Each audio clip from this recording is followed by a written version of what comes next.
ഹരി ഓം. അതെല്ലാം ഓരോ സന്ദർഭം അനുസരിച്ചിട്ടാണ് ഓരോ കാര്യങ്ങൾ പറയണത്. ഇപ്പോൾ ഒരാൾക്ക് നന്നായിട്ട് വിശന്നു. ഇപ്പോൾ രണ്ട് കൂട്ടുകാരെ രാവിലെ നന്നായി ഭക്ഷണമൊക്കെ കഴിച്ചിട്ടുള്ള കൂട്ടുകാരാണ്, അല്ലെങ്കിൽ സഹോദരന്മാരാണ്. കഴിച്ചു, രാവിലെ 7 മണിക്ക് ഒരുമിച്ചിരുന്ന് ഭക്ഷണം കഴിച്ചു. ഭക്ഷണം കഴിച്ചിട്ട് ഒരു മണിയായപ്പോൾ ഒരാൾക്ക് വിശന്നു, ഒരാൾക്ക് വിശന്നില്ല. ഒരാൾ പറയാണ്, നമ്മൾ രണ്ടുപേരും ഒരുമിച്ചിരുന്നല്ലേ ഭക്ഷണം കഴിച്ചത്, എന്നിട്ട് എന്താ എനിക്ക് വിശക്കണില്ലല്ലോ, നിനക്ക് വിശന്നു എന്ന് പറഞ്ഞാൽ അതിന് അർത്ഥമില്ല. കാരണം ഒരു വ്യക്തിക്ക് വിശന്നു എന്ന് പറഞ്ഞാൽ ദഹിക്കേണ്ടതായ പ്രക്രിയകളെല്ലാം അദ്ദേഹത്തിന്റെ ഉള്ളിൽ നടന്നിട്ടുണ്ട്. അതുകൊണ്ട് തന്നെ അദ്ദേഹത്തിന് 1 മണിയാകുമ്പോൾ വിശപ്പിൻ്റെതായ അവസ്ഥ വന്നു. വേറൊരു വ്യക്തിക്ക് അത് ദഹിക്കേണ്ടതായ അവസ്ഥ വന്നിട്ടില്ല, ഉള്ളിൽ എന്തൊക്കെയോ പ്രശ്നങ്ങൾ സംഭവിച്ചിരിക്കണു, അതുകൊണ്ട് ദഹിച്ചില്ല, അതുകൊണ്ടുള്ള ഉച്ചയ്ക്ക് ആഹാരം വേണ്ട എന്നുള്ളതാണ്. ചിലത് ബലം പ്രയോഗിച്ചുകൊണ്ട് വേണ്ടാന്ന് വയ്ക്കാം, വ്രത അനുഷ്ഠാനങ്ങൾ. ഇവിടെ പറയുന്നത് ആ വ്യക്തിക്ക് ദഹിക്കണില്ല, ദഹിക്കാത്തതുകൊണ്ട് വേണ്ട.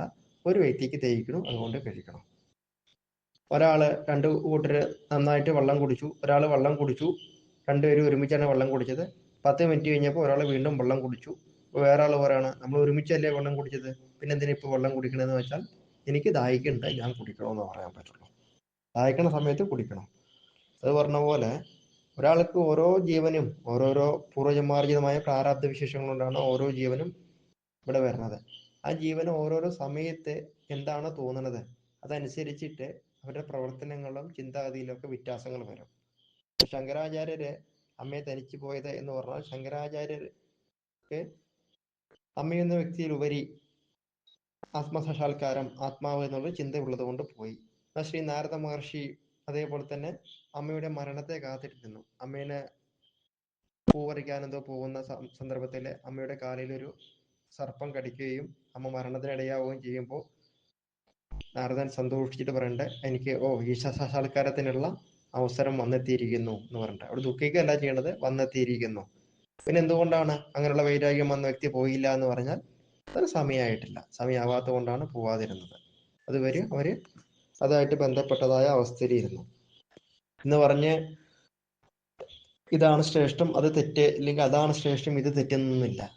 ഓരോ ജീവനും ഓരോരോ സമയം വ്യവസ്ഥ അനുസരിച്ചിട്ടാണ് ഓരോന്ന് തോന്നുന്നത്, അതനുസരിച്ചിട്ടാണ് ആ ജീവൻ പ്രവർത്തിക്കുക. വിട്ടു പോകണമെന്ന് പറഞ്ഞാൽ കുടുംബം വിട്ടു പോകുന്നു എന്നുള്ള അർത്ഥം കൊണ്ടും വേണ്ട.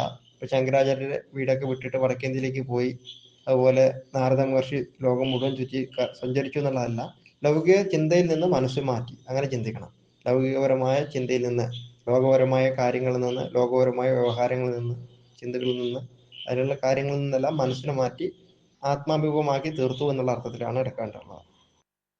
അപ്പൊ അത് എടുക്കാനായിട്ട് ശങ്കരാചാര്യർ സ്വന്തം അമ്മയെ തനിച്ചാക്കി ഉപേക്ഷിച്ചിട്ട് വടക്കേന്ത്യയിലേക്ക് പോയി, മുതലേ സൃഷ്ടിച്ചൊക്കെ ഉണ്ടാക്കിയിട്ട് പോയി. നാരദ മഹർഷി വൈരാഗ്യം ഉണ്ടായിട്ട് കൂടി അമ്മയുടെ മരണം വരെ കാത്തു നിന്നു. അപ്പൊ ഇതിൽ ഏതാ ശരിയെന്ന് വെച്ചാൽ ഓരോരോ ജീവന് ഓരോരോ സമയത്ത് ഇതിനോടൊക്കെ മമതാബന്ധം ഉണ്ടാവണോ, ഏതൊക്കെ മമതാബന്ധം ഉണ്ടാവണില്ല എന്നുള്ളതല്ല ആ ജീവന്റെ പൂർവ്വജന്മാർജിതമായ വാസനകളും കർമ്മവിശേഷങ്ങളും അനുസരിച്ചിട്ടാണ് ഉണ്ടാവുക. അതനുസരിച്ചിട്ടാണ് അവരുടെ പ്രവർത്തനങ്ങളിലേക്ക്, ചിന്താഗതിയിലേക്കും ജ്ഞാനത്തിൻ്റെതായ ധാര ഒഴുകുകയുള്ളൂ. അതനുസരിച്ചിട്ടാണ് പ്രവർത്തിക്കാൻ പറ്റുള്ളൂ എന്ന് പറയാൻ പറ്റും. അപ്പൊ ഇതിൽ ഏതാ ശരി എന്നൊന്നും നമുക്ക് പറയാൻ പറ്റില്ല. ഏതാ ശരി എന്നുള്ളത് ജീവനനുസരിച്ചിട്ടാണ് ഓരോ കാര്യങ്ങൾ. അപ്പൊ ഇത് തെറ്റാണ്, അത് ശരിയാണ് എന്നൊന്നും നമ്മൾ വാദഗതി ചെയ്തിട്ടോ തർക്കിച്ചിട്ടോ ഒന്നും കാര്യമില്ല.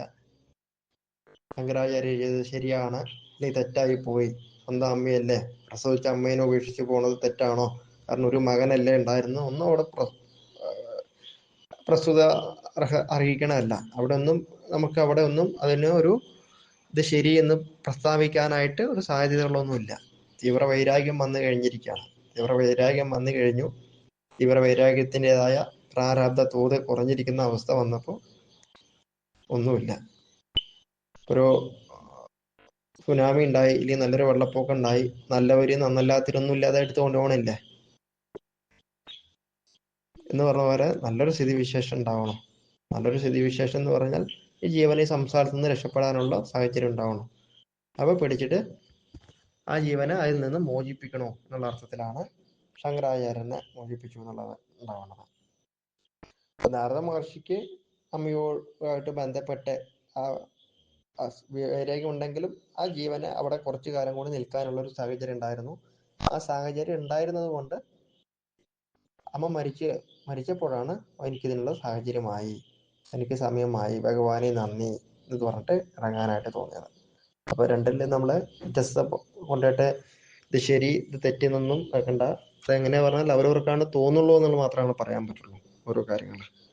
രാമേശ്വരംശം തന്നെ ഒരു കഥയിൽ പറയണ്ടേ, ഒരു ഗർഭിണിയായ ഒരു പെൺകുട്ടി പോകുമ്പോൾ ഒരു പെൺകുട്ടി ചോദിക്കണ്ട്, നടക്കുന്നതൊക്കെ കണ്ടിട്ട് ചോദിക്കാണ്, എന്താ ചേച്ചി ഇന്നലെ വരെ ഇങ്ങനെ നല്ല രീതിയിൽ നടന്ന ചേച്ചിയല്ലേ, വയറൊക്കെ ചാടി വയ്യാത്തവരൊക്കെ പോലെ നടക്കണ്ടല്ലോ, അത് ഇത്രയും വലിയ വേദനയുള്ളതാണോ പ്രസവവേദന അല്ലെങ്കിൽ ഗർഭിണിയുടെ വേദന എന്ന് ചോദിക്കുമ്പോൾ പറയണ്ട്, നീക്കും ഒരു നാൾ പ്രായപൂർത്തിയാവും, നീയും കല്യാണം കഴിക്കും, നിനക്കും നീയും ഗർഭം ധരിക്കും. ഗർഭം ധരിക്കുന്ന സമയത്ത് ഗർഭവേദന എന്തെയാണ്, പ്രസവവേദന എന്തെയാണ്, അതുപോലെ തന്നെ ഗർഭമേറ്റി നടക്കുമ്പോഴുള്ള ബുദ്ധിമുട്ട് എന്താണ്, അല്ലെങ്കിൽ അതിന്റെ വേദനയൊക്കെ നിനക്ക് അപ്പോഴാണ് ബോധ്യമാവുള്ളൂ എന്ന് പറയണ്ട.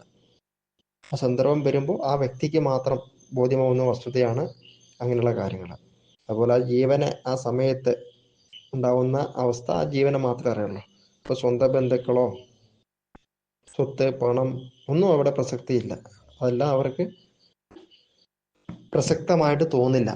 ഓരോ കാര്യങ്ങൾ വേറെ ഒന്നും മുന്നിൽ കാണില്ല. ഒരു കുറച്ച് ആൾക്കാർ മീൻ പിടിക്കാൻ പോയി, വലയൊക്കെ വീശി മീനൊക്കെ എടുത്തു. മീനൊക്കെ എടുത്ത സമയത്ത് ഒരുപാട് മീൻ കിട്ടി. അതിൽ ഒരുപാട് ചെറിയ ചെറിയ മീനിനേക്കാളും വില കൂടിയ ഒരു മീന് കിട്ടി.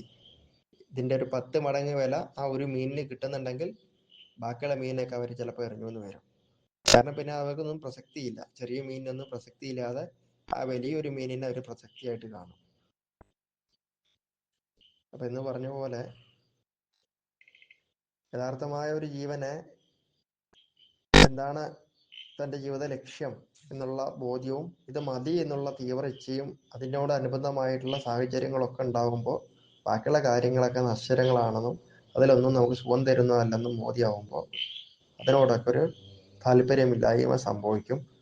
അപ്പോൾ അതിലെ ഭൗതിക ദൃഷ്ടി നോക്കുമ്പോൾ നമുക്ക് തോന്നും, സ്വന്തം മാതാവല്ലേ, സ്വന്തം ഭാര്യയല്ലേ, സ്വന്തം കൂടപ്പിറപ്പുകളല്ലേ, സ്വന്തം സ്ഥലമല്ലേ, നല്ല വിദ്യാഭ്യാസമുള്ളവനല്ലേ എന്നുള്ള പല സന്ദർഭങ്ങളും ചിന്തകളും സാധാരണ ഭൗതിക തലത്തിൽ ചിന്തിക്കുന്നവർക്ക് തോന്നും.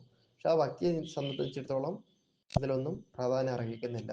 അതുകൊണ്ട് തന്നെ അതെല്ലാം അവർക്ക് ആ വ്യക്തിക്ക് ഉപേക്ഷിതമായി തീരും. അപ്പോൾ അങ്ങനെയുള്ള ഓരോ കാര്യങ്ങളുണ്ട്. അപ്പം അതുകൊണ്ട് ഇതിലൊന്നും നമുക്കൊരു അർത്ഥങ്ങളായിട്ടൊന്നും കൽപ്പിക്കാൻ പറ്റില്ല.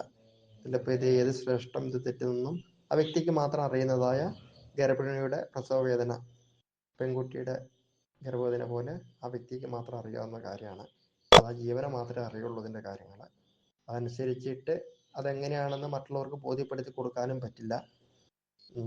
അപ്പം ഇതിൽ ഏതാണ് ശരി ഏതാണ് തെറ്റ് എന്നൊന്നും നമുക്ക് പറയാനായിട്ട് പറ്റില്ല. ഒരു വ്യക്തി തലത്തിൽ പറയാനായിട്ട് പറ്റില്ല. ആത്മഹത്യയിൽ പറയേണ്ടതായ കാര്യങ്ങളോ ചോദ്യതരങ്ങളോ വരണമില്ല. കാരണം പറയേണ്ടതായിട്ട് വരില്ല. ആ വ്യക്തിക്ക് അത് മനസ്സിലാവും ഓരോ കാര്യങ്ങൾ. ഇപ്പോൾ ഒരു സന്യാസി ഏരിയയിൽ ജീവിക്കുന്ന ഒരു വ്യക്തിയോട് സന്യാസി ഏരിയയിൽ ജീവിക്കുന്നതായ വ്യക്തി ചോദിക്കുകയാണ്, അങ്ങ് എന്തിനാ സന്യാസം എടുത്തതെന്ന് ആരും ചോദിക്കില്ല. കാരണം അദ്ദേഹത്തിന് അറിയാം സന്യാസത്തിന്റെ പരമമായ ലക്ഷ്യം എന്താണെന്നൊക്കെ അറിയാം. അതുകൊണ്ട് ചോദിക്കില്ല. അതുപോലെ പോലെ ഓരോ തലങ്ങളുമായി ബന്ധപ്പെട്ട നിൽക്കുന്ന വ്യക്തി ആ തലങ്ങളുമായി ബന്ധപ്പെട്ട ഇതിന്റെ വ്യക്തികൾ വരുമ്പോൾ എന്തുകൊണ്ടാണ് ഇങ്ങനെ ഒരു ജീവിതം അല്ലെങ്കിൽ എന്തുകൊണ്ടാണ് ഇങ്ങനെ ആയതെന്ന് ചോദിക്കാനുള്ള ചോദ്യം അവിടെ വരുന്നില്ല. അതിന്റെ മഹനീയമായ കാര്യങ്ങൾ അവർക്ക് ബോധ്യമാവും. ലൗകിക കാര്യങ്ങളിൽ അതിന്റെ അറിവില്ലായ്മ സംഭവിക്കുമ്പോഴാണ് അറിവില്ലാത്ത തലത്തിൽ നിന്ന് ഇങ്ങനെയുള്ള ചോദ്യങ്ങൾ വരുന്നത്. ഇങ്ങനെയുള്ള ചോദ്യങ്ങൾ ഉണ്ടാവുന്നത് തന്നെ. അപ്പം അതിലൊന്നും വലിയ പ്രസക്തി ഇല്ല എന്നുള്ളത് നമുക്ക് പറയാൻ പറ്റും. അപ്പോൾ ശങ്കരാചാര്യ ചെയ്തതും ശരി തന്നെയാണ്, നാരദ മഹർഷി ചെയ്തതും ശരി തന്നെയാണ്. അവർക്ക് അതിനുള്ള പ്രാരാബ്ധ സ്ഥിതി വിശേഷത്താലുള്ള അവർക്ക് സാഹചര്യ അനുകൂലമായ രണ്ട് സാഹചര്യങ്ങളിൽ ഉപേക്ഷിക്കേണ്ടതായിട്ട് വന്നു എന്ന് പറയാം. ഹരി ഓം. ഹരി ഓം. അതെല്ലാം ഓരോ സന്ദർഭം അനുസരിച്ചിട്ടാണ്